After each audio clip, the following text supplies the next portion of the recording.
اور ایک اور آپ کو اپڈیٹ دے دیں، اور وہ اپڈیٹ یہ ہے کہ چیف جسٹس اسلام آباد ہائی کورٹ کے سنگل بینچ کے تمام مقدمات کی جو کاز لسٹ ہے وہ منسوخ کر دی گئی ہے، اور اس میں بانی پی ٹی آئی کا جو سائفر کیس میں حق جرا ہے وہ ختم کرنے کے خلاف جو درخواست تھی وہ کیس بھی لگا ہوا تھا، تو کاز لسٹ منسوخ ہونے سے بانی پی ٹی آئی کا کیس بھی کینسل ہو گیا ہے۔ تو یہ ایک ایسا ایشو تھا جس پر پی ٹی آئی نے درخواست دی ہوئی تھی، اور اب جب آج سنگل بینچ کے تمام کیسز ہیں وہ منسوخ ہو گئے تو یہ کیس بھی اسی میں شامل۔ حسین احمد چودھری سے مزید ڈیٹیلز لیتے ہیں۔ جی حسین بتائیے۔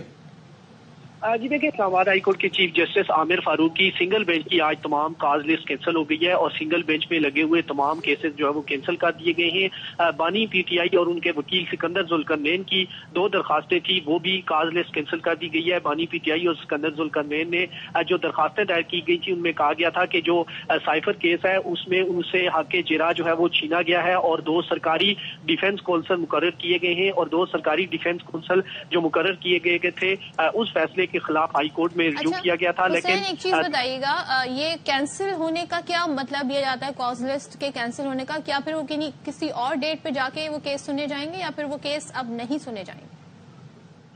جی دیکھیں، عموماً یہ ہوتا ہے کہ سم ٹائم جب کاز لسٹ کینسل ہوتی ہے تو یا پھر اگلے دن مقرر ہو جاتی ہے، یا پھر